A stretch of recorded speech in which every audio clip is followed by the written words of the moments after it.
Ok, eu só consegui... Foi mudada alguma configuração no YouTube da CBVL, então eu conectei no YouTube do China. Aí eu vou pedir para o pessoal que está nos escutando aqui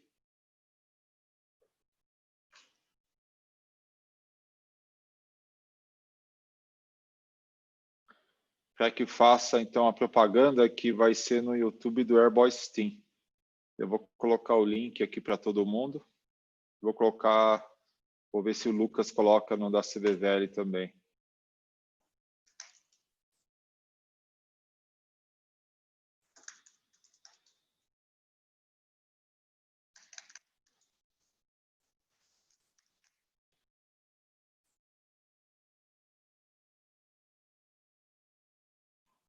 Se vocês puderem divulgar aí, o Dió, se você puder divulgar lá na CBVL, eu pedi para a Nani fazer isso também. Colocar você vai mandar o link. Ah, posso? Já estou mandando Você vai o link mandar agora. O link do... Pronto, tá no WhatsApp que eu encaminho para o pessoal. Tá. Estou colocando no WhatsApp, coloquei no nosso chat aqui do lado. Já coloquei no nosso grupo, estou procurando o nosso grupo aqui. Okay. Coloquei também.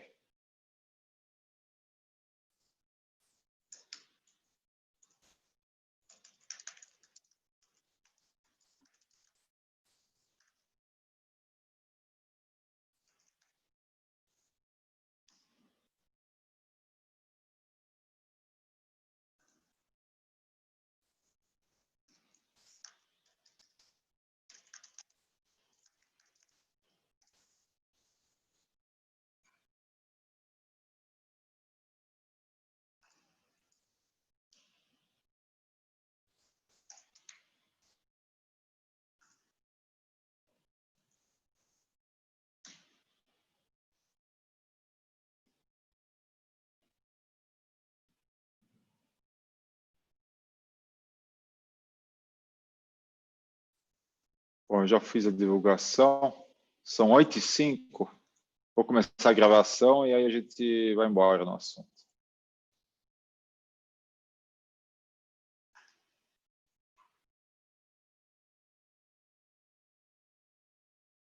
Bom, pessoal, boa noite. Desculpe o atraso, tivemos alguns problemas técnicos. A transmissão hoje será pelo Zoom e no YouTube do Airboys Team, cujo link eu acabei passando para vocês. E passei em alguns grupos de WhatsApp. Alguns colegas de voo têm perguntado o que é a Liga Brasileira de Competidores de Parapente e o que ela tem a ver com essas lives, na verdade. Então, eu só queria esclarecer que a Liga ela é responsável pela condução dos campeonatos de parapente. Ela mantém o regulamento sempre atualizado conforme as normas da FAI. Ajusta o ranking, promove as medidas para aumento de segurança em nossos eventos nacionais e trabalha, logicamente, em conjunto com a CBVL. Bom, dito isso, hoje nós vamos bater um papo sobre o espaço aéreo em volta da rampa e depois nós vamos falar bastante sobre resgates. Então, eu queria primeiro aqui apresentar o Dioclésio, acho que não precisa de muita apresentação, mas o Guilherme Vaciloto pode se apresentar. Em seguida, o Dioclésio, para a gente conversar rapidamente sobre a parte de espaço aéreo em volta da rampa. Em seguida, quando a gente esgotar esse assunto, vão entrar também o Eno e o Eurismar para a parte de resgate. Então, Guilherme, se você puder se apresentar. Boa noite, pessoal. Em primeiro lugar, eu gostaria de agradecer o convite de participar. Eu sou piloto de parapente desde 2008, fui de planador e tinha uma pequena bagagem de noção do que era espaço aéreo, né? E nas andanças fazendo cross pelo Brasil, eu me deparei com uma situação que, ao meu ver, era de risco. E passou o tempo, eu comecei a conversar com o pessoal, evitar alguns tipos de atitude de risco que estavam sendo tomadas, e associei o trabalho que eu tinha na minha empresa de análise espacial, de cartografia, com as atividades de voo livre. Acabou que surgiu um projeto bastante amplo, unindo CAB, CBVL, e a gente mapeou todas as rampas do Brasil e o impacto delas no espaço aéreo nacional. E depois daí vieram as palestras na CBVL, mostrando o resultado desse trabalho e o que estava sendo feito em relação ao espaço aéreo. E ainda hoje trabalho com alguma coisa de auxiliar clubes e atividades aerodesportivas no desenvolvimento de liberações diárias, seja com notão ou solicitação de espaço aéreo permanente. Acho que é isso. Você é piloto de parapente, Guilherme? Sim, desde 2008. Essa é a parte mais importante. Vamos lá, Dió. Opa! Então, eu estou envolvido com voo livre, eu sou de estou envolvido com voo livre há 25 anos, piloto de asa e parapente, e eu tenho, de um tempo para cá, de uns 5, 6 anos para cá, em virtude também disso que tocou o Guilherme, de ver a necessidade de a gente tomar um rumo da regularização dos sítios de voo, das rampas, e também pela questão da segurança, preocupado com a aviação em geral, a gente começou a ajudar uma rampa aqui, outra rampa ali, para ter o seu processo de homologação do sítio de voo aprovado. E graças a Deus, assim, pela nossa boa relação política e também pela nossa capacidade de viajar o país todo, a gente vem conseguindo bons resultados. E nesse último ano aí, mais de 60 processos desses a gente deu encaminhamento, e muitos desses aí, acho que em torno de 2/3 desses, vem sendo já com resultado positivo. Então, nessa batalha aí, o objetivo dessa live, tenho certeza que é aumentar, ampliar esse número de rampas homologadas e rampas autorizadas, espaços de voo autorizados, e a gente se coloca à disposição nesse trabalho. Obrigado pela apresentação de vocês dois, né? Eu só queria dizer uma coisa, que hoje no Brasil a gente já tem um bom número de rampas, conforme o Guilherme levantou, aproximadamente 50, que já tem o seu espaço aéreo garantido. Mas no levantamento que a gente fez algum tempo atrás, existem no Brasil cerca de 300 rampas com mais de 20 decolagens por ano, que ainda não tem, quer dizer, dessas 300, só 50 estão já regularizadas, né? Esse assunto é fundamental para garantir o futuro do nosso esporte. Ou seja, com um espaço aéreo garantido, fica bem mais difícil a gente ser expulso daquela região. Amanhã o aeroporto aumenta de tamanho, quer dizer, então a gente já está um pouco mais protegido, quer dizer. E a outra ideia também é legalizar um pouco a nossa atividade aerodesportiva, tá? Então eu queria passar para uma pergunta para o Dioclésio inicialmente, para que ele explicasse um pouco qual que é o órgão que recebe, aprova, analisa o espaço aéreo para os sítios de voo. A análise, Tom, ela é feita, a análise técnica toda, o parecer técnico, ele é emitido pelo DCEA através dos órgãos regionais dele, seja o SRPV em São Paulo, parte da região do Rio, seja os SINDACTAS 1, 2, 3 e 4. Mas quando você vai tratar de um espaço aéreo permanente, a solicitação, burocraticamente, ela se inicia pela ANAC, mas toda a análise técnico-operacional das interferências no que existe hoje no espaço aéreo é feita pelo DCEA, pelos seus órgãos regionais. Bacana. O Guilherme, será que você pode, não sei se tem algo a acrescentar sobre isso, senão já vou para a próxima pergunta, para a gente ser um pouco mais dinâmico. Eu queria que você explicasse rapidamente qual que é o procedimento para solicitar o espaço aéreo condicionado. Aliás, o que é o espaço aéreo condicionado? Então, só complementar um pouco o que o Dió falou, eu tive alguns cenários um pouco, no mínimo, inusitados, né? Ao menos na região onde eu mais atuei, 90% das rampas eram dentro de uma grande terminal, e tão importante quanto a tramitação, a sequência da tramitação da documentação foi a questão de se aproximar dos controles que estavam envolvidos nessa terminal.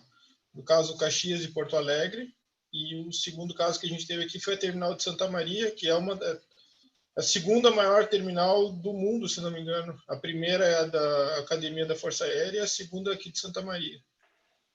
E isso aí é um espaço extremamente restritivo, então, no momento que a gente teve essa proximidade com o pessoal do controle, facilitou toda a tramitação junto ao Sindactas e, no caso, São Paulo SRPV. Voltando à questão de solicitação de espaço aéreo. Então, assim... Guilherme, eu queria que você fizesse meio resumido, tá? Tipo, em 1 minuto, 2 minutos, você dissesse os passos básicos.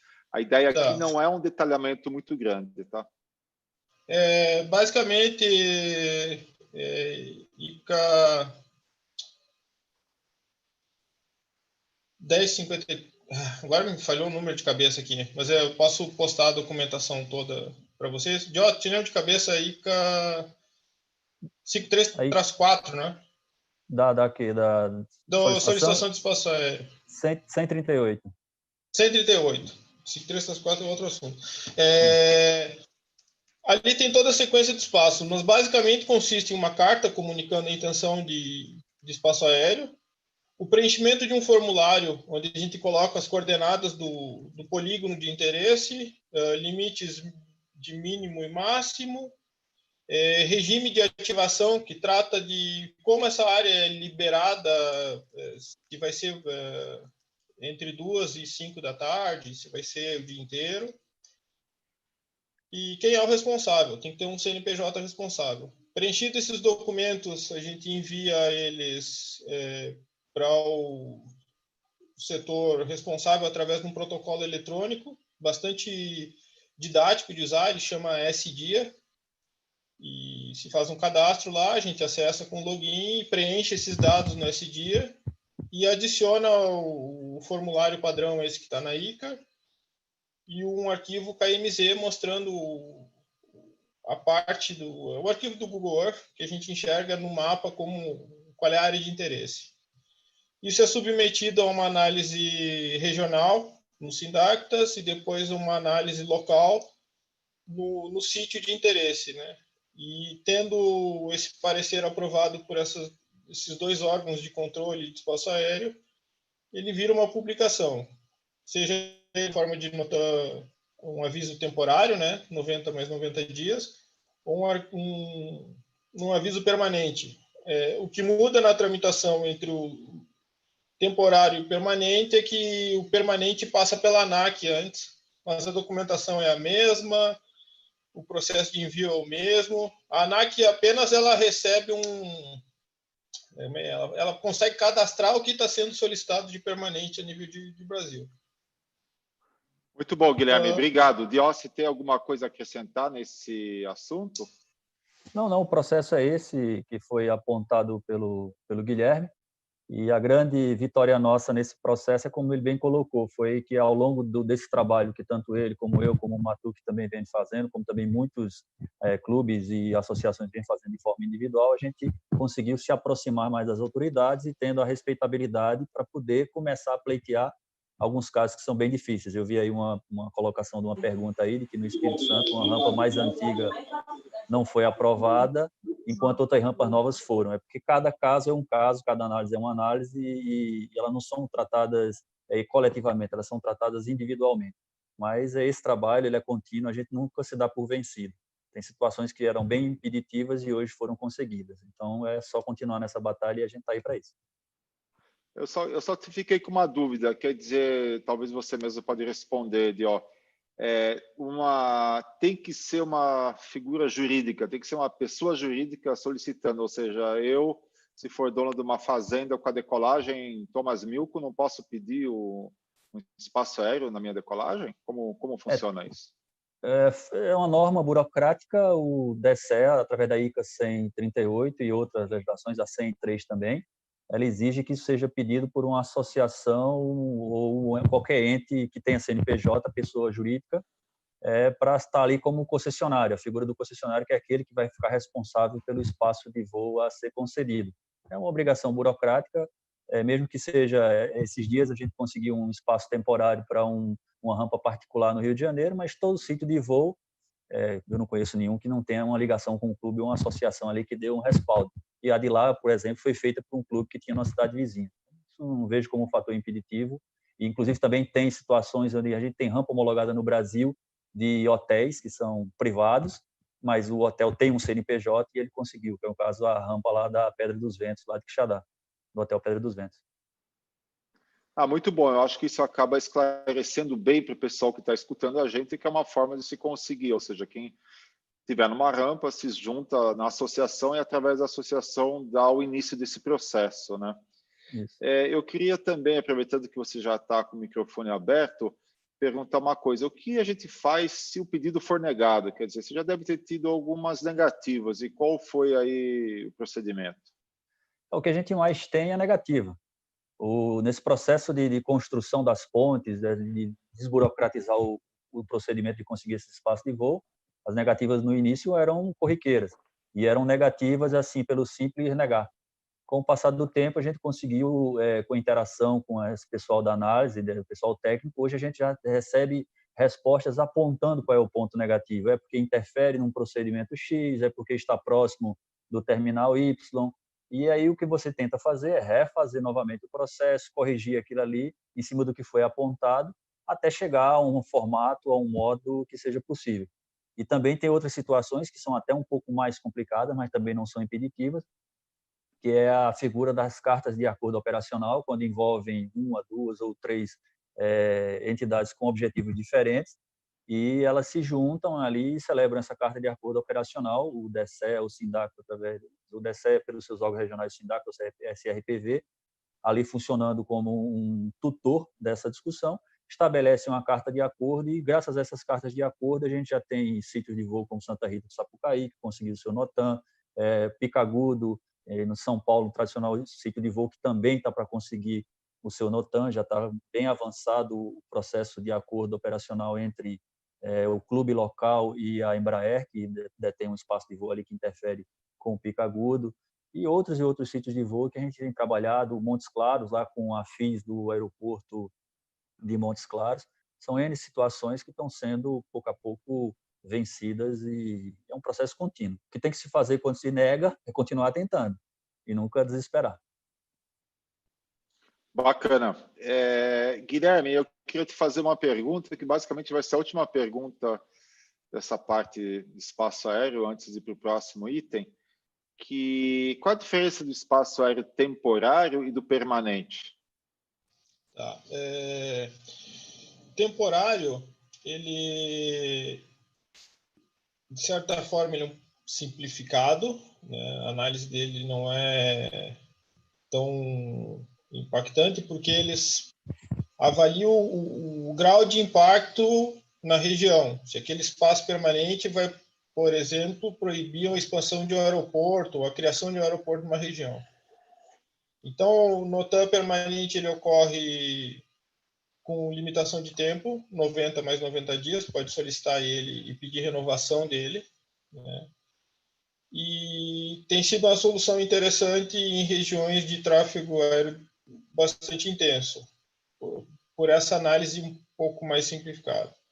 O NOTAM permanente ele é uma área que fica designada a um CNPJ, como o nome diz, permanente, só que ele também é temporário. Ele tem um prazo de duração e, de tempos em tempos, o DCE vai ao proprietário dessa área e avalia se ele ainda existe, se a atividade existe na região, e se correspondida de forma ok, essa área permanece, né?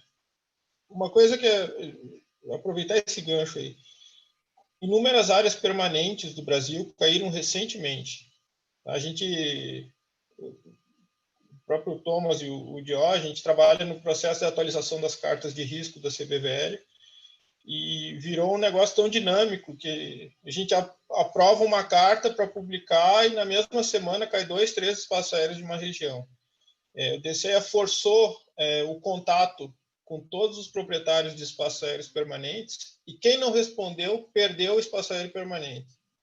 Então, lá no passado, algum presidente de clube solicitou a SBR, que é o espaço aéreo restrito de algum local, e ficou no nome do presidente, não ficou no nome do CNPJ. Então, quando o DCE procura essa pessoa de novo, às vezes o cara nem é voador mais, que foi o caso que aconteceu aqui no Ninho das Águias, no Rio Grande do Sul, em Nova Petrópolis. O presidente nem voa mais. Então, o DCE procurou ele, e ele nem sei se está rolando atividade ainda lá, simplesmente sumiu o espaço aéreo permanente que o Ninho tinha. e a gente está tendo que ressolicitar esses espaços aéreos. Então, assim, até aproveito o gancho para os clubes que sabem que tem espaço aéreo, confiram na IP, que é a publicação oficial onde constam os espaços aéreos, se a área de vocês ainda está ativa, porque tem sido surpresa, assim, ligações dizendo, o nosso espaço aéreo caiu, nosso espaço aéreo caiu. Guilherme, eu vou te interromper e já vou enganchar com uma outra pergunta, quer dizer, e a última, na verdade, desse item, que é justamente um piloto que está querendo ir voar numa determinada rampa. Como ele fica sabendo se aquela rampa tem NOTAM? Quer dizer, nós temos hoje um site da aeronáutica que se chama ISWeb, e nesse site da aeronáutica tem que entrar na parte de AIP e lá tem listado, mas é um sistema um pouco chato, né? Existe alguma alternativa? Assim, está um pouco desatualizado, tá? Existem no site da CBVL, existem as cartas de risco que mostravam os espaços aéreos já traduzidos para nossa linguagem, uma linguagem métrica, né? A gente, quando entra na ISWeb, é tudo código, é tudo nível de voo, é tudo em pés, tudo em coordenada, é uma linguagem extremamente difícil de entender, só que aquela é a publicação oficial, então uma maneira seria visitar a ISWeb e buscar informação sobre a região onde a gente vai voar, pegar o código do aeroporto mais próximo. Não, vamos lá. Tá complicando muito. Então, respondendo ao Regis, é o seguinte, você entra no ISWeb, você vai para a parte da AIP, é um documento em PDF bem grande, você tenta colocar lá asas voadoras, parapente ou o nome do local, dá uma busca e aí você vai conseguir achar. Pessoal, quero agradecer ao Guilherme e ao Dió dessa primeira parte. Nós temos que continuar para não ficar com a nossa palestra, nosso papo de voo, algo muito extenso que acaba cansando no final todo mundo, o pessoal acaba indo jantar e tal. Então, quero agradecer bastante o Guilherme. Guilherme e o Dió têm feito um trabalho bom. O Guilherme, já há 3 ou 4 anos atrás, quando a gente começou, fez a parte das áreas de risco, etc. A gente já vem trabalhando um pouco mais tempo. O Dió, ele entrou um pouquinho depois, mas ele realmente está fazendo um trabalho muito bom na parte prática de realmente conseguir esses NOTAMs, quer dizer, ele tem a paciência e os contatos de realmente ir atrás, o que é muito importante, tá? Guilherme, você tem 15 segundos, vamos lá. Tranquilo. Só para concluir, então, assim, foram as cartas de risco que a CBVL tinha no site dela estão sendo atualizadas e estão sendo incluídas todas essas rampas novas que entraram. Então, a gente tinha, na época do primeiro estudo, 35 rampas com área restrita e agora facilmente passa de 50 rampas que possuem essa área. Eu creio que dentro de poucos dias a gente vai estar com todas essas cartas de risco atualizadas, mostrando os espaços, as rampas que estão contidas dentro de espaços aéreos específicos para aerodesporto. Acho que era isso que eu queria. Bacana, Guilherme. É uma maneira mais fácil da gente... como a gente diz, é complicado buscar via S-Web, a gente vai ter na CBVL um negócio exclusivo para voo livre. Ali a gente vai poder abrir os mapas e ver, minha rampa está dentro de tal área, eu posso voar. Porque não é só a posição da rampa. Guilherme, já passou 2 minutos, eu vou ter que te cortar mesmo. Tem mais assunto aí. Isso mesmo. Eu só queria completar nesse assunto que o site da CBVL, se você procurar um pouquinho, qualquer piloto tem uma área escrita espaço aéreo, e dentro dessa área tem esses arquivos de o que o Guilherme estava explicando. Algumas pessoas talvez não conhecem e ele está sempre atualizando. Isso é um trabalho que ele faz para a CBVL, que é justamente atualizar as áreas de voo, a parte de risco, etc. Mas não é o objetivo da gente entrar em detalhes aqui nesse momento, mas quem tiver a curiosidade, dá uma olhada lá no site da CBVL. Antes de iniciar o assunto de resgates, eu queria rapidamente falar um pouquinho sobre a Covid, essa crise que nós estamos tendo. O presidente de um clube, na verdade do clube Pico do Gavião, do qual inclusive eu sou sócio, me pediu para eu dar uma palavrinha, até para esclarecer um pouco o que está acontecendo. Hoje existe uma legislação em vigor, pode ser municipal ou estadual. Então, alguns pilotos estão dizendo, puxa, a vontade do presidente não abre o clube. E disse, não é bem isso, não é uma vontade local. os clubes têm que obedecer à legislação local, né? E usando o exemplo do Pico do Gavião, a diretoria está se desdobrando. Eles vão amanhã ter uma reunião com o prefeito para tentar uma flexibilização do uso da rampa, explicando a natureza da atividade e tal. Quer dizer, se gasta tempo nisso e existe um esforço para isso. Quer dizer, isso deve ser verdade em outros clubes também. Cada região tem uma particularidade. Nós estamos passando momentos um pouco difíceis. Então, acho que a gente tem que até talvez ajudar um pouco o presidente do nosso clube a tentar explicar para, vamos dizer assim, os órgãos de governo locais. E também queria citar que o Richard Petigal, ele formou um grupo justamente para escrever um documento com as diretrizes que devem ser seguidas para os pilotos de voo duplo, que é uma atividade que já tem um pouco mais contato. O pessoal da Super, lá se não me engano, na França, já escreveu um documento, e o Richard está aproveitando esse documento, e quem quiser justamente ajudar ele, procure ele pelo Facebook ou WhatsApp, ou me escreve que eu passo o contato dele, que justamente ele está, nesse tempo, fazendo esse documento, e eventualmente nós vamos também ter a CBVL auxiliando essa divulgação um pouco mais oficial. A gente sabe que muitos pilotos de voo duplo até têm disso o seu ganha-pão, etc. Então, algo importante, né? Bom, vamos falar um pouco do resgate, né? O resgate é um auxílio fundamental para os pilotos que desejam voar grandes distâncias e o piloto de final de semana também que quer fazer um voo menor, talvez, né? E também, principalmente para a segurança, né? Eu acho que a segurança, quando você tem um resgate que está preocupado com você, que vai atrás de você, sempre aumenta um pouco, né? E quem voa equipamento pesado que também não consegue caminhar muito. Eu queria desde já agradecer os resgateiros, os e as, que podem ser amigos, cônjuges ou até mesmo profissionais, né? No caso, hoje nós temos aqui o Eurismar, o Eno e o Deoclésio, que são considerados resgateiros profissionais. E eles vão compartilhar um pouco as dicas de resgate até para as pessoas que nunca fizeram resgate e vão contar um pouquinho da sua vasta experiência. Então, o Deoclésio acho que já se apresentou, né? Então, eu vou pedir aí para o Eurismar rapidamente só se apresentar, dizer piloto, não é? O que ele faz um pouquinho, e o Eno também. Então, vamos lá, Eurismar. Tem que tirar do mudo aí que não dá para escutar você. Olá, boa noite a todos. Obrigado aí pelo convite, pela participação. Sou piloto de parapente, aluno de asa delta. Estou pelejando aí para algum maluco me emprestar uma asa para me saltar. E trabalho com resgate há 5 anos aqui em Quixadá e posteriormente acabei expandindo aí para outros lugares do Nordeste. Legal, Eno, você pode fazer a sua apresentação também? Boa noite, pessoal. Boa noite, galera aí. Foi um prazer receber o convite de vocês aí e ainda rever um amigo aí, o Dior. E eu sou o Eno, da região do Centro-Oeste, mais precisamente de Araguá, e faço o trabalho de resgate desde 2009. Já são aí mais de 11 anos aí nesse ramo. E aperfeiçoando cada vez mais, tentando dar mais tranquilidade para o piloto que vem conhecer. Não vou nem de helicóptero, de avião, de nada, morro de medo de altura, mas sou apaixonado no esporte. E o que eu gosto de fazer nas minhas férias do cotidiano é resgate. Eu tiro férias para fazer um resgate aí, ganhar um extra e atender para formar mais amizade com o pessoal do voo livre do Brasil aí. É interessante, eu vou contar um caso pessoal antes de passar a palavra para os especialistas. Eu conheci o Eno, acho que faz uns 7, 8 anos atrás, quando eu fui voar lá no Centro-Oeste. Ele já não deve nem lembrar, porque ele resgatou muita gente.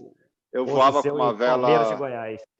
Eu voava com uma vela B, possivelmente era meu Mentor 2, e aí teve muitas histórias, etc. E também queria dizer que o Eno ele é socorrista.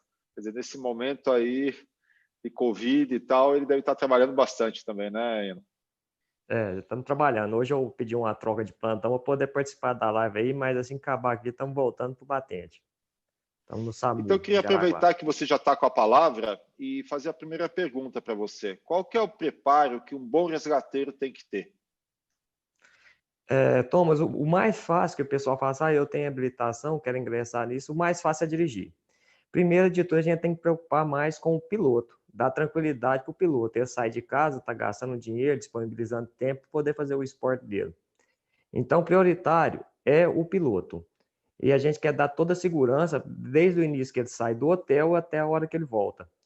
E auxiliar em tudo que precisa, abrir vela, checar equipamento, ter cuidado com o equipamento dele, com o carro, e dar uma comodidade maior para ele ter certeza que, na hora que ele pousar, o resgate está ali. E, de preferência, um resgate que saiba um pouco de primeiro socorro, porque vocês são pilotos e sabem que o mais perigoso do voo em si é o pouso, que encontra uma pedra, um trem, pode dar uma torção no tornozelo e tal.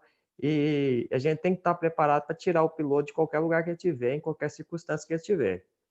E leve corda, que leve facão, qualquer outra coisa para precisar tirar lá, se precisar carregar nas costas, e estamos aí para isso, preparando para isso. Legal. Eurismar, você tem alguma coisa a acrescentar do que o Eno falou ou é por aí mesmo? É por aí mesmo, as realidades são diferentes, né, em relação ao tipo de resgate que ele acabou de descrever, o que a gente faz aqui no Nordeste. Então, aqui eu posso separar o resgate daqui em 2 etapas. Essa época que o voo é mais tranquilo, que a gente chama de temporada verde, o que vem mais são pilotos iniciantes, o pessoal que está começando a voar térmica, começando a voar cross. Então, o resgate ele passa a ser também um pouco instrutor de voo, né? Ele vai na rampa ali, olha se realmente está numa condição suave para o piloto, já que o resgate é uma pessoa que está no dia a dia na rampa. Muitos de nós somos pilotos também, que é o meu caso, então a gente passa isso a mais para o piloto aqui nessa época. Já o resgate na temporada mais forte, temporada dos recordes, em outubro, novembro, já são pilotos profissionais que vêm voar aqui, então a gente fica mais que...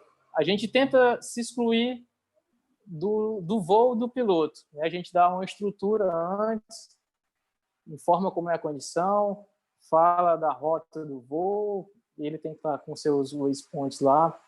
Você entender da rota ajuda também, e aí você também tem que entender do voo e conhecer o piloto. Por quê?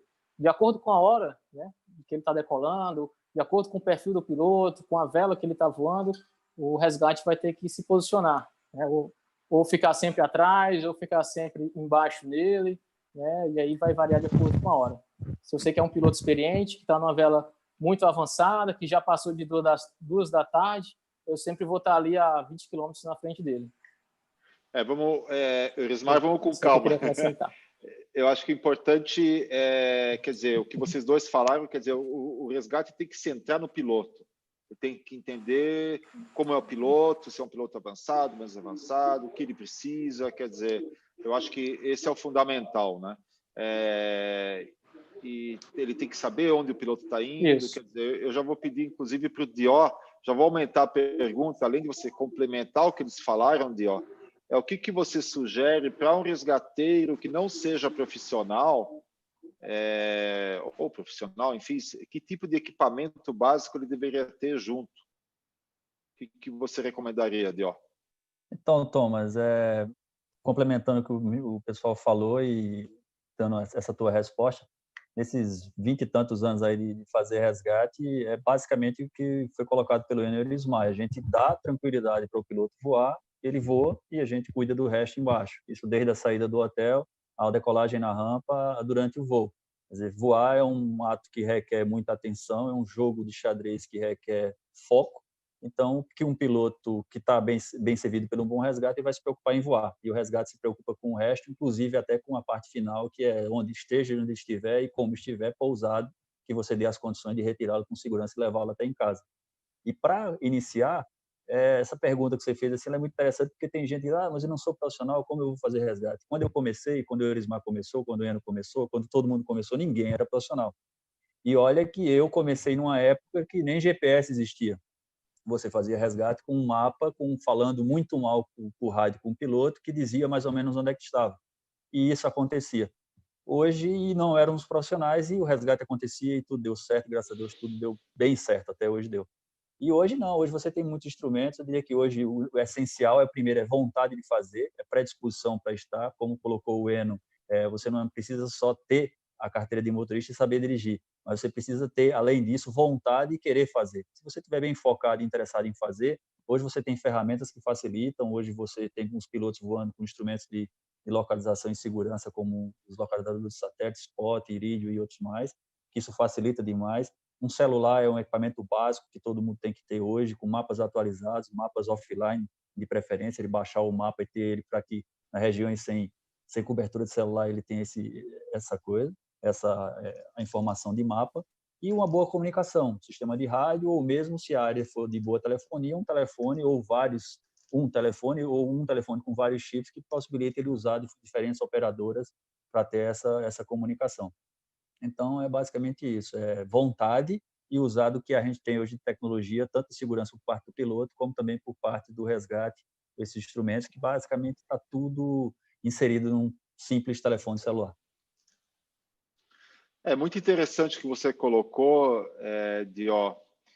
eu tenho alguns casos, eu já tive resgates de diversos tipos, eu vou contar um caso rapidamente, eu me lembro, o básico é ter um celular que tenha crédito. Eu já tive resgateiro, sim, eu tenho celular, claro, mas ele não conseguia me ligar porque não tinha crédito. Então aí por uma época eu tive um segundo celular no meu carro só para o resgateiro. Aí, entregar não só isso. Aí eu me lembro uma vez que eu estava desesperado para voar, não tinha, eu moro em São Paulo, eu fui lá para a rampa da Espanhola, eu voei 20 quilômetros e preguei, mas eu preguei, pousei depois em um rio. E o meu resgateiro era um motorista de Uber. Eu peguei ele aqui de São Paulo, ele tinha feito uma corrida, era um cara que trabalha com logística de uma empresa grande, da Nestlé e tal. Só que eu pousei nesse local e ele nunca tinha saído de São Paulo. Ele, como não estava funcionando o Waze, ele não sabia usar Google Maps, ele não sabia o que era norte, sul, leste e oeste, ele não sabia se localizar. Quer dizer, então, a minha bateria do meu celular foi a 4%. Quando eu consegui achar ele, já tinha abandonado meu parapente debaixo de uma árvore, numa plantação lá de... Você resgatou o resgate. Quer dizer, eu resgatei o resgate, eu falei para ele, olha, se der tudo errado, na igreja da matriz da cidade a gente se encontra, porque eu dou um jeito de chegar lá. Quer dizer, então, eu acho que se a gente pega uma pessoa de resgate, essa pessoa não tem muita familiaridade, dirigir no interior e tal, então você tem que ensinar um pouco a pessoa como funciona. Muitas vezes a pessoa não sabe usar nem o Google Maps, então você tem que ensinar um pouquinho. Quer dizer, eu já tem um resgateiro que foi meu resgateiro por muitos anos, ele não sabia usar celular direito, né? Isso já faz um tempo, hoje já melhorou. A gente tem voador que não sabe, né? Tem voador que não consegue se localizar. Então, eu acho que, na verdade, é um trabalho que tem que ser feito aos poucos. Mas eu só queria ilustrar que realmente... e tem mais um detalhe que, puxa, eu aprendi outro dia. Eu sei que existem equipamentos caros, tem o Spot, tem o outro sistema lá, são sistemas de satélite que exigem uma assinatura que custa caro. Mas hoje em dia, na região onde o celular pega um pouco mais, dá para ligar o WhatsApp e colocar naquele Siga-me de 8 horas e está resolvido o assunto. Em alguns momentos ele não vai pegar, mas isso é uma facilidade incrível, né? Eu nem sabia disso. Isso acho que faz meio ano que eu aprendi. É um negócio bem banal, né? Bem fácil. Mas vamos para a próxima pergunta, que eu vou fazer agora. Eu vou começar com o Eurismar. Qual que é a diferença para você, Eurismar, do resgate que você falou, do piloto que está nessa parte verde e depois quando é de recorde mundial, ou o pessoal que está tentando bater recorde? Assim, eu queria que você falasse um pouquinho qual é essa diferença. Você está no mundo, você tem que tirar do mundo aí, Eurismar. Pronto. A diferença básica é que são pilotos, como eu falei anteriormente, iniciantes. Então, você tem que estar mais junto, tem que estar também passando mais informações técnicas sobre o voo e estar acompanhando sempre de perto, sempre, se possível, no visual, né? Porque aí vai ter mais uma confiança de o seu resgate estar ali. Isso conta muito no psicológico, isso ajuda demais durante o voo. Com certeza resolve. Você quer que eu fale da outra época? Só da vez. Não, eu só queria saber a diferença. Quando você vai fazer aqueles resgates de longa distância, de recorde, pessoal que está tentando fazer 300, 400 quilômetros, qual é a grande diferença? Na verdade, tem uma logística que é um pouco diferente, né? Pronto, em relação às grandes distâncias, né? E aí eu já não consigo fazer o resgate sozinho. Eu comecei fazendo sozinho. E todo ano o pessoal ligava para mim, aí chegou a ter 10, 15 pilotos, e como eu sou só um, não conseguia atender todo mundo. E aí acabei montando uma equipe de resgate para poder atender esses pilotos, e eu passei a ser o coordenador, né? O cara que fica na internet o dia todo, com Google Maps, com tudo de informação o máximo possível para me estar passando a galera que está lá na direção, né? E aí você tem que pensar de forma estratégica, ver quem é que está voando, quais são os equipamentos, quais são as velas que eles estão voando, e a partir do dia está posicionando os carros, os resgates, de forma estratégica para estar pegando todo mundo no menor tempo possível. E uma recomendação que eu dou para os motores de resgate, quando estão nessa época, é que fale o mínimo possível com o piloto, né? Diferente da época verde, a gente deixa que o piloto, ele é experiente, então ele sabe da condição, ele sabe fazer a leitura das nuvens, ele sabe onde ele está voando.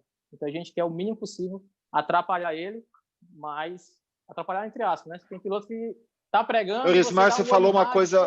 Você falou uma. E aí o resgate falou comigo, eu preguei, entendeu? Você falou uma coisa muito importante. O silêncio rádio do resgateiro é muito importante. Tem alguns resgateiros que acabam querendo perguntar o tempo todo, acabam atrapalhando a concentração do piloto. Então, eu acho que essa é uma contribuição que você deu até para quem está começando a fazer resgate. Deixa que o piloto faz a pergunta para o resgateiro. Quer dizer, porque muitas vezes ele está abaixo, aí tem no rádio o resgateiro perguntando onde é que você está, como é que está acontecendo e tal, e acaba atrapalhando um pouco o piloto. Eu queria que o Dió comentasse um pouco essa diferença entre... Dió, se você puder comentar um pouquinho a diferença entre o resgate de curta distância e dos recordes que você, puxa, é um dos que mais ajudou até a equipe brasileira que bateu vários recordes, né? Então, Thomas, já são aí, acho que quase 20 recordes mundiais aí que a gente estava no resgate ajudando a fazer.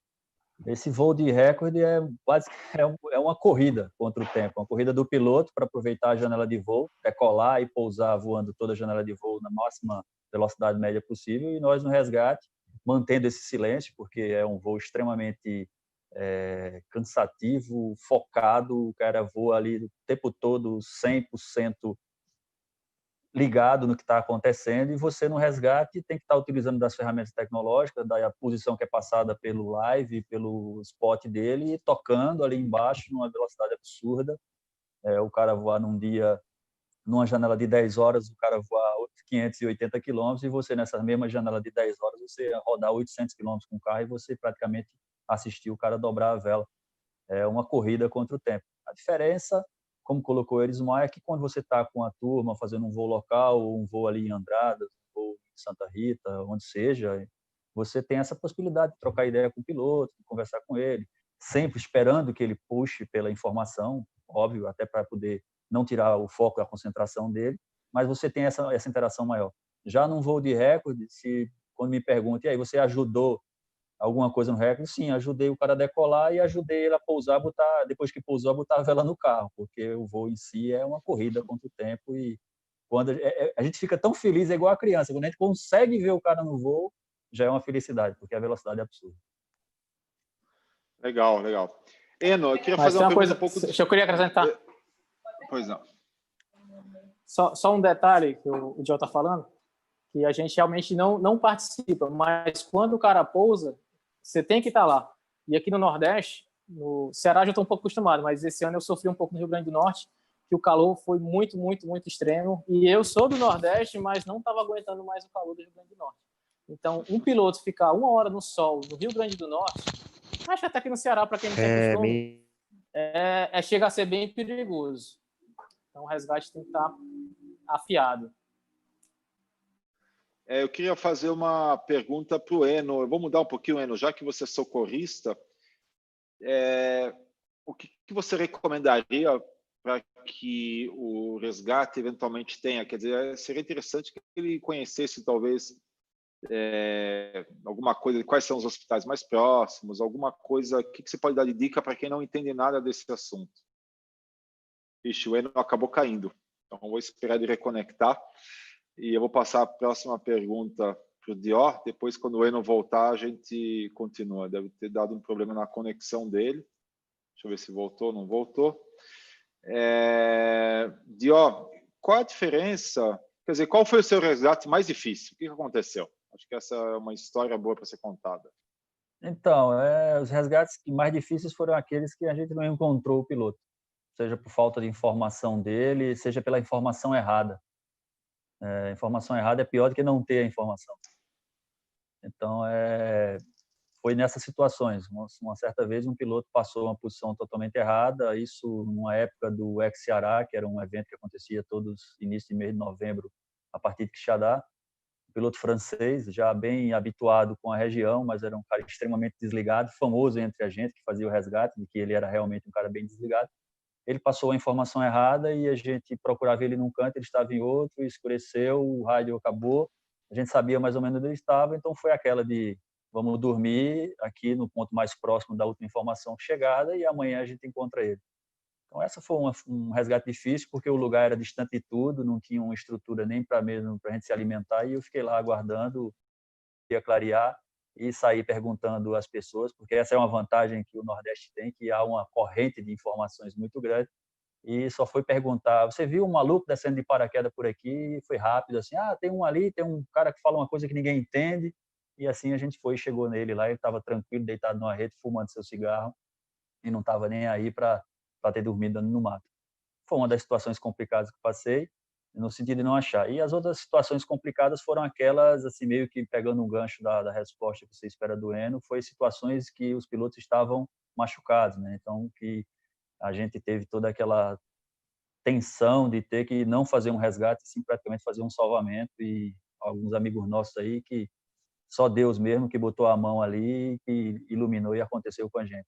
Pena que o tempo é pouco aqui para contar a sucessão de fatos que fizeram com que determinados resgates desses tão difíceis eles só aconteceram porque realmente eram coisas iluminadas. Só rapidamente assim para dizer, você imaginar que você está num ponto onde tem passando 3 pilotos voando, numa imensidão do Nordeste, lá no quilômetro 300 e tanto, e você está ali porque tem 3 pilotos se aproximando, um deles pousa 100 metros na frente do teu carro, no asfalto, quer dizer, fácil, você não perdeu tempo com ele, e na hora que ele pousa, era o último ponto que pegava celular, o próximo era mais uns 80 quilômetros para frente, isso quer dizer 1 hora, e no que ele pousa, você recebe um contato telefônico de um spot acionado, um help, uma emergência, e esse cara dessa emergência era um que você tinha visto passando a 30 quilômetros antes dali, você viu mais ou menos onde ele estava, e pela coordenada jogada, você corre para lá, e a outra coincidência, esse cara que pousou do teu lado era um médico, e você quando chega lá no cara,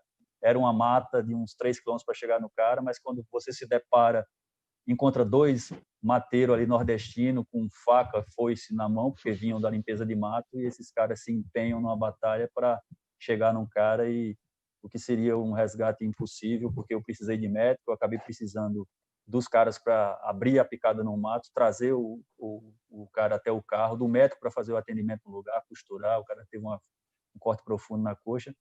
Uma sequência de coisas assim que aconteceu, muito tenso, carregar piloto já meio que falecendo porque perdeu muito sangue. E tudo, esse cara está vivo hoje porque realmente foi a mão de Deus, não era a hora dele. Foi tudo positivo.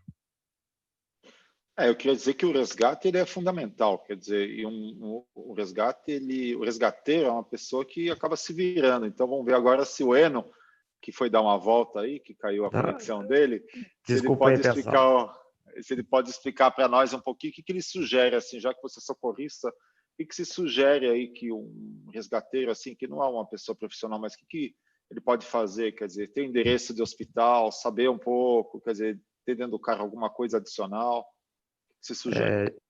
Desculpa aí, a conexão aqui em Jaraguá é meio fraca, estava voltando rapidinho no assunto lá.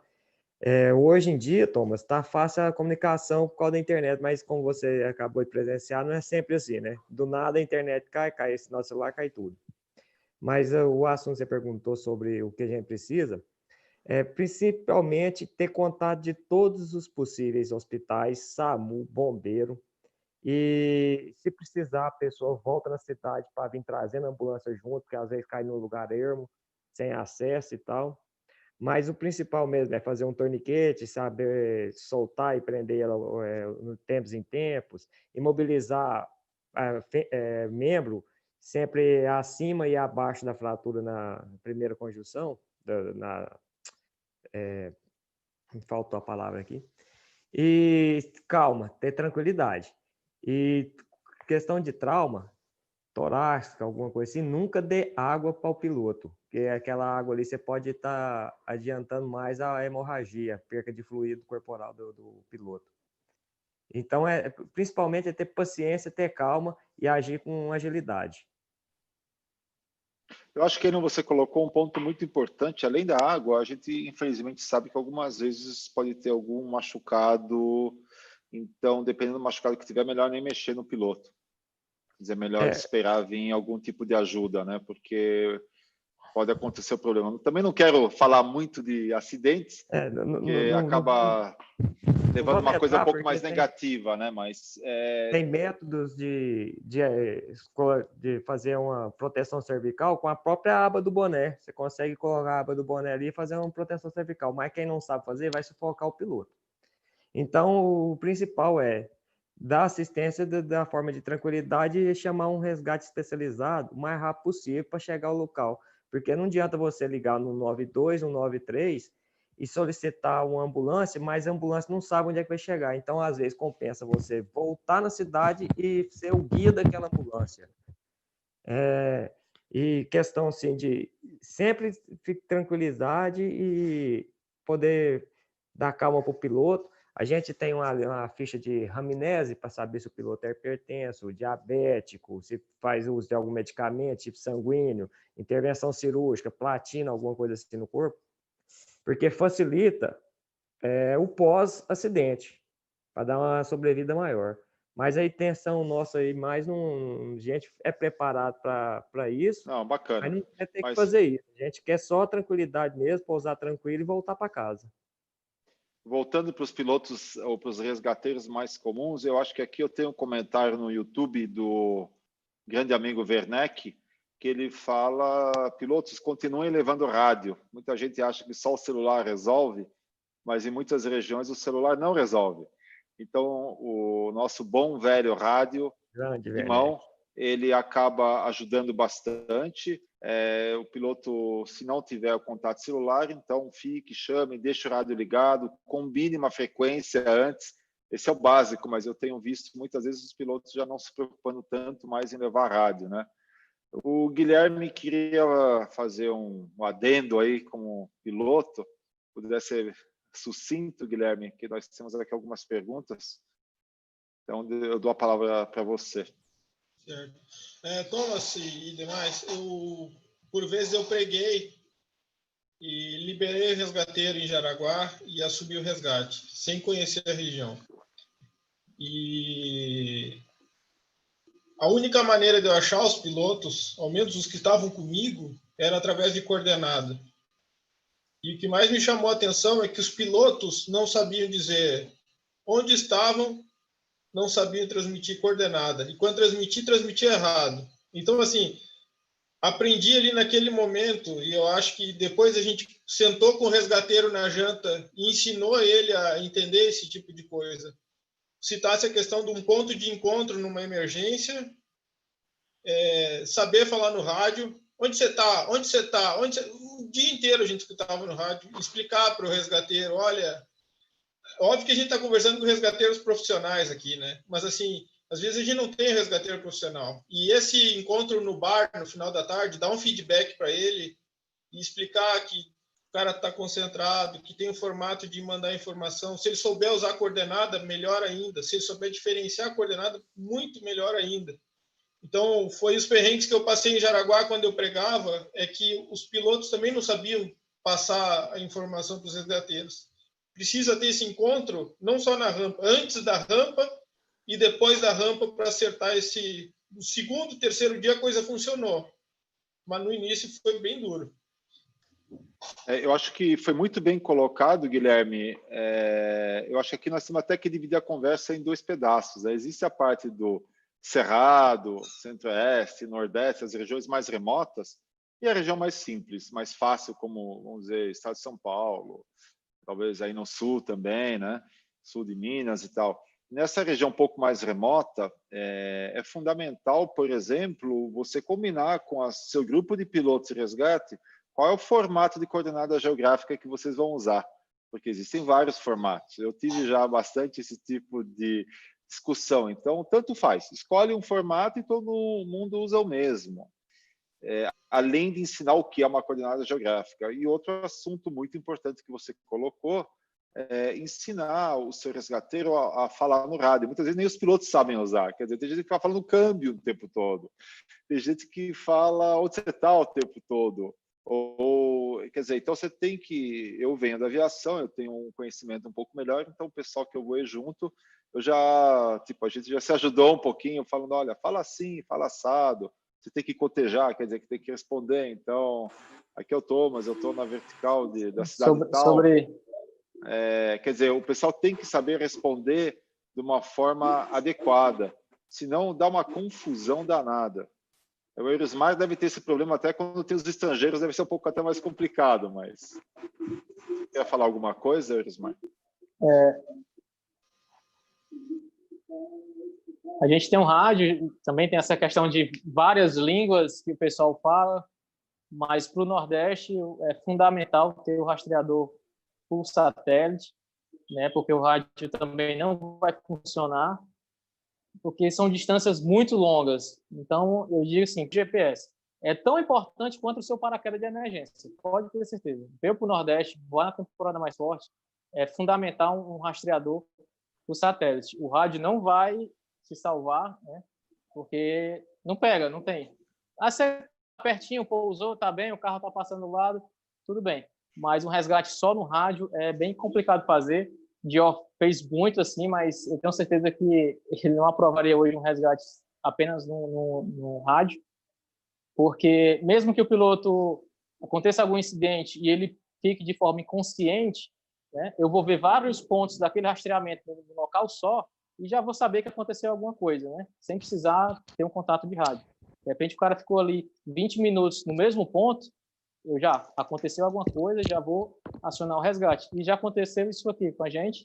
O piloto ficou no mesmo ponto por 30 minutos e chamamos no rádio, não respondeu e tal, devido à distância. E quando chegou lá, ele estava em cima de uma árvore, né? Estava enganchado, arborizado, estava tudo bem, mas ele não se preocupou em dizer que estava bem através do dispositivo dele. E aí a gente foi realmente já com resgate de emergência, digamos assim, né? A gente não leva a ambulância de primeiro caso, porque ele não tem apertado a emergência, mas a gente vai realmente em alta velocidade, vai realmente como se fosse uma ambulância para saber o que aconteceu, ter o contato visual, para depois chamar, se for o caso, do socorro aéreo, né? Que graças a Deus a gente tem, muito bom, tem essa opção aqui no Nordeste. Muito bom, Osmar. Eu acho que justamente dividindo a parte de resgate entre as regiões mais extremas, como o Nordeste e Centro-Oeste, e as regiões, ou na região de campeonato, ou nas regiões mais arborizadas, com melhor cobertura de celular também, onde tem mais cidades, as necessidades são um pouco diferentes, né? E enquanto a isso, justamente eu queria fazer a pergunta para o Dió sobre como que é a coordenação do resgate em campeonatos. Quer dizer, você é o responsável pelo maior número de resgates em campeonatos nos últimos anos no Brasil, com certeza. Praticamente em todas as etapas do brasileiro você acaba sendo requisitado. E é uma situação diferente, onde você tem 120, 130 pilotos voando. Quer dizer, vamos dizer que eu quero organizar um evento, quais são as suas sugestões também um pouco nessa parte de resgate?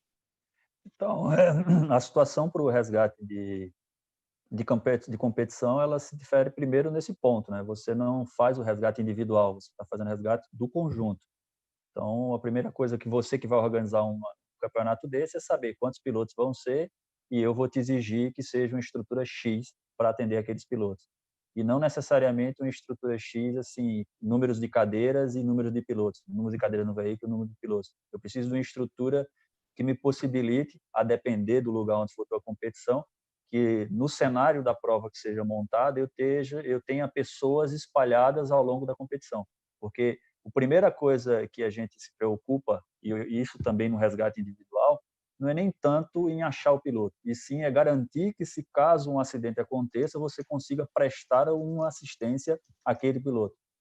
Então, numa competição onde tem 150 pilotos, eu geralmente trabalho ali com 8 a 10 pessoas, 8 a 10 veículos, e eu espalho essas pessoas ao longo da rota da prova, tanto para fazer o resgate, mas, acima de tudo, para me servirem como uma ponte visual e também como uma ponte de rádio comigo e com os outros pilotos para, numa rápida intervenção, caso isso aconteça. Imagine que se eu segurasse, eu vejo isso muito acontecer nas etapas e nos eventos da Europa fora, porque hoje a gente tem aquele sistema de rastreador que cada piloto carrega e, inclusive, os veículos de resgate também levam. E eu observo muito as competições fora do Brasil, a prova começa e está toda a estrutura de resgate ali no QG, ali próximo do local de decolagem, ou mesmo no hotel, que é a base, e ao final do dia eles começam a deslocar essa estrutura para resgatar as pessoas. Para mim isso é temerário, eu já faço de forma diferente, e o pessoal de fora, inclusive até mesmo da Copa do Mundo Parapente, do PwC, já sacou isso e já vieram trocar ideia comigo, porque as minhas peças do resgate elas estão se movimentando ao longo da prova, se posicionando, se adiantando ao fato. Então, quando chega um piloto no pilão 1, no primeiro ponto da prova, eu tenho um carro lá. Quando chega um cara na outro extremo da competição, no ponto 2, eu tenho um carro lá e no mapa da prova o cara vê. Então, o pessoal que faz o controle do PwC, o Cris especificamente, o Úrico, eles já me perguntaram, mas por que você acaba tendo um consumo maior de combustível? Eu digo, cara, quem paga a conta no final não sou eu, quem paga a conta é quem me contrata. Mas eu garanto a você que ele vai ficar satisfeito porque não vai se machucar ninguém. Se se machucar, a gente vai ter um resgate ali de pronto atendimento. Eu tenho até um exemplo bem clássico, um piloto conhecido nosso que é alérgico à picada de abelha. Ele sofreu uma picada de abelha e me chamou no rádio já desesperado, dizendo que era alérgico. E pela posição que ele tinha me passado segundos antes de onde tinha pousado, eu tinha um carro ali próximo e o cara chegou nele e, graças a Deus, o cara que chegou nele tinha alergia também e carregava com ele adrenalina e aplicou no cara. Assim, foi, mais uma vez, a mão divina botando a mão por cima para salvar. Mas imagina que se tivesse todo mundo no hotel ali resguardado, o que, ia acontecer? Não ia chegar e o cara ia estar sufocando ali, porque foi a situação. O cara ficou sufocado, o cara pisou no enxame que estava no chão, enquanto caminhava com o parapente nas costas. Com certeza existem muitas histórias de quem mexe com o resgate há tanto tempo, com certeza são histórias muito boas. Eu queria aqui comentar, o Flávio e o Gilmar escreveram no YouTube, eles deram muito boas sugestões. Isso é muito simples. A primeira delas é que dentro do carro, o bom resgateiro tem que ter um caderninho e uma caneta. Para que isso? Para anotar, o piloto falou que está no local tal. Tem gente que eu vejo, anota no celular, erra lá, o negócio apaga tudo, perde tudo. E muitas vezes o piloto chama quando ele está a 200, 300 metros antes do pouso. Depois que ele pousa, o rádio não pega mais. Então, o simples caderninho, o simples e antigo caderninho e uma caneta são fundamentais, né? E a parte de protocolo no rádio, isso também é fundamental. Quer dizer, o piloto tem que dizer quem ele é, onde ele está, altura, quer dizer, em nos voos um pouco maiores, de tempos em tempos é bom ele dar a localização. Então, se eu vou falar com o Dió, eu vou falar: ô Dió, aqui é o Thomas, eu estou a 2.000 metros na base, estou a 10 quilômetros da cidade tal. E aí o Dió mais ou menos sabe onde eu estou. Claro, isso é importante se você não tiver o WhatsApp funcionando e se você não tiver o Spot, né, o sistema via satélite. Hoje, na maioria das vezes, onde não funciona o celular, funciona o Spot. Então, pegando o gancho do Werneck, eu acho que é importante sempre esse protocolo de você passar essa posição ao longo do tempo. Mas o importante é o piloto saber usar o rádio. Muitas vezes o piloto fala: ô Dió, eu estou aqui. Estou aqui aonde? Quem está falando? Do lado de uma árvore, perto da casinha branca, num pasto. Exato, e não diz nem o nome dele, quer dizer, então, isso é importante, fraseologia, a gente dá risada, mas eu já tive colegas de voo que falavam exatamente assim: pô, eu tô aqui na base, a nuvem tá linda. Eu não sabia quem era, porque o rádio a gente não entende muito bem o que é e qual nuvem que ele estava, quer dizer. Então, eu estou brincando um pouquinho, mas justamente a fraseologia é o mínimo que o piloto tem que entender um pouco e pensar, e junto com a sua turma, principalmente os pilotos mais novos têm esse problema, né? Em competição, que eles ainda não sabem usar rádio e tal. Pode falar. Em competição, o que eu mais escuto é: eu pousei aqui, como é que eu saio? Eu digo: tu chegou voando e não sabe? Eu estou aqui no rádio, vou saber? Te vira, irmão. Mas aí a gente vai lá ajudar o cara a sair. Bom, nós estamos passando de 1 hora aqui agora do nosso bate-papo. Eu queria, aos poucos, encerrando, e queria agradecer muito a presença do Dió, do Guilherme, do Eurismar e do Eno, e fazer uma propagandazinha que na semana que vem a gente vai ter uma palestra muito bacana também, que vai ser sobre o voo de cross. E nós vamos ter palestrantes bem experientes de diversas partes. Nós vamos ter o Luciano Horn, lá do Rio Grande do Sul, que inclusive foi o campeão brasileiro ano passado, do Campeonato Brasileiro de Parapente. Nós vamos ter o Werneck, aí do Rio de Janeiro, que está nos assistindo. E vamos também ter o Leandro de Pádua, que é um piloto muito bom também aqui de Minas. Pouso Alegre. Pouso Alegre. Aliás, eu conheci o Leandro de Pádua lá na terra do Eno, eu lembro disso. Um dos meus primeiros classes que eu fui fazer lá, e estava dentro do carro lá o Leandro e tal, e isso já faz alguns anos. Então, às 8 horas da noite, eu espero que o YouTube funcione da CBVL. Sempre temos o YouTube do China, que serve de backup, né? Caso a gente tenha algum tipo de problema, mas nós vamos dar uma olhada no que ocorreu, né? Então, eu queria agradecer muito a presença de todo mundo e de todo mundo que está nos escutando também. Valeu, pessoal. Muito obrigado, viu? Para finalizar, deixa eu acrescentar só uma coisa que acho que vale para os resgates de qualquer lugar do mundo. Uma dica aí, não sei se vocês não fizerem isso, falem aí. Mas se você não sabe aonde ir, fique no local onde tem a internet, onde tem a telefone, e espere o contato do piloto. Não adianta você não saber onde o piloto está e ficar rodando e não encontrar. E aí o cara, quando está com sinal, tu está sem sinal, né? E fica se invertendo isso e acaba tornando tudo pior. Você tem alguma consideração final, Eno, para fazer, o Dió? Só me desculpar aí que a internet de Jaraguá, infelizmente, ela não chega ao nível, né? Mas depois eu vou acompanhar de novo. E uma coisa que não sei se foi falado, porque tive desconectado, a gente tem que fazer o resgate raiz. Ter um bom rádio, de preferência um rádio base, papel, caneta, e no visual, e como o Elismar disse por final aí, não rode perdido. Sempre traça rotas de pontos em pontos. Da mesma forma que o piloto marca os waypoints para poder seguir, a gente vai seguindo de cidade em cidade. O interior de Goiás, as cidades são muito próximas, 30, 40 quilômetros uma da outra, então dá uma perfeita condição de fazer isso. E muito obrigado e desculpa aí pela internet aí, pessoal. Dió, você tem alguma consideração final? Tenho sim, Thomas. Primeiro, agradecer a oportunidade, a você parabenizar pelo esse trabalho. 2 assuntos que são parte da estrutura do voo. Voo não é só voar, voo também é resgatar, voo também é se cuidar do espaço aéreo onde a gente voa, até porque um acidente, que Deus nos livre, mas vai impedir toda a nossa prática de acontecer.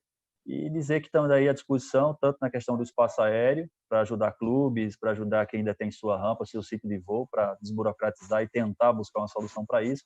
Como também estamos aí à disposição para ajudar os amigos que fazem resgate de final de semana, a esposa de algum voador que queira trocar uma ideia, também estamos à disposição aí para a gente conversar.